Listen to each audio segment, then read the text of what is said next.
G'day guys, welcome to Dream Design Do TV with Zaki Ameer. I'm your host Peter Montgomery from the petermontgomeryshow.com. Now each week we ask Zaki a question about property investing. Zaki's done this amazing thing where he created a property portfolio of $3 million in the space of 3 years with only 15 properties. And the amazing thing is he did this with a low startup capital. So welcome to the call, Zaki. G'day, Peter. Good to speak to you.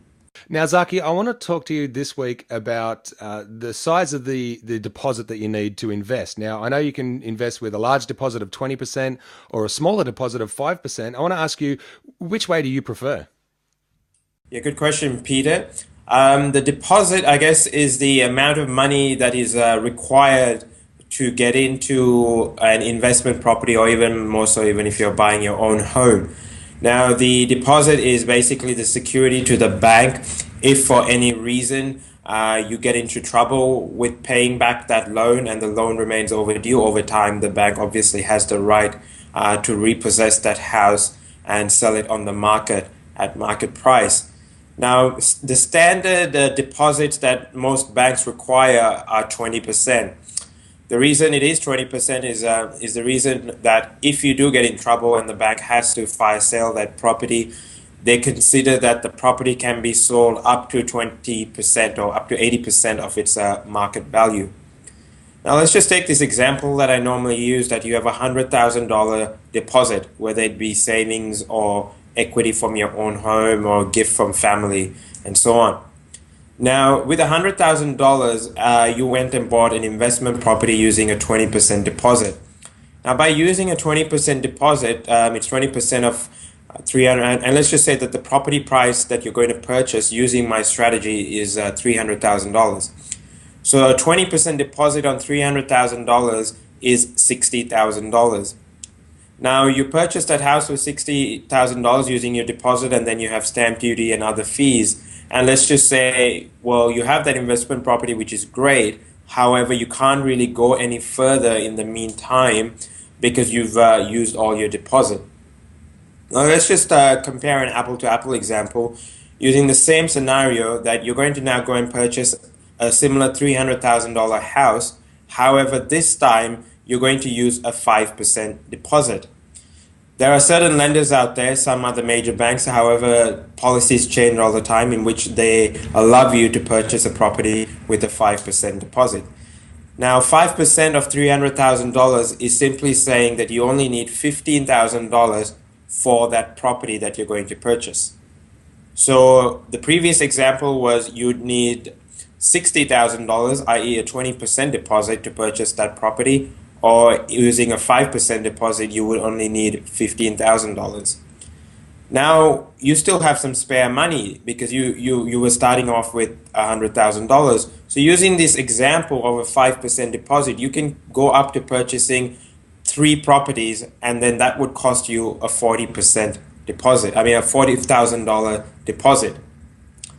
Now, we obviously know by buying 3 properties, there'll be stamp duty and other fees associated. But let's just say by buying 3 properties with a 5% deposit, you need $40,000, and such with all the other costs associated, you've used up the entire $100,000. But the more important part to know is that by buying 3 properties, now you have an asset portfolio of 3 times $300,000, which is $900,000 or a near $1 million. And that is the goal, is to create a base of an asset portfolio that grows over value. So you got to ask yourself, which is better, having 1 property at $300,000 or having 3 properties that are diversified and well balanced using my strategy that I consult with my clients for $900,000. And that's the reason I would tend to advise, depending on the client's situation, a lower deposit. Now, there is something called lender's mortgage insurance, and that basically says that if you borrow more than 80% from a bank or from a lender, you would have to pay the lender's mortgage insurance in most cases. And that's just saying that it's the bank's way of protecting the bank itself in case you were to default on this 5% property, and then the bank sells it on a fire sale in the open market, and let's just say that the bank sells it for 20% less, Now the bank's out of pocket by 15%. That's when lender's mortgage insurance kicks in, and then the insurance company pays the bank the difference of the 15% for the loss they made. So lender's mortgage insurance is basically there to insure the bank as opposed to insure the customer. However, the insurance premium is paid by the customer because of the fact that they're able to get into a loan or get into an investment property which are much less deposit. But there are ways to get around that, also using the way I invest and I work with my clients, called capitalization of lender's mortgage insurance, in which you don't have to pay the mortgage insurance upfront and you can scale it to pay it as a monthly premium. It's best that I sit with my clients and and chat about this more in detail about what's the best strategy and advice to be given on. However, in this, just to compare an apple to apple example, you can either go and buy one property with a 20% deposit, or you can go and buy 3 properties with a 5% deposit.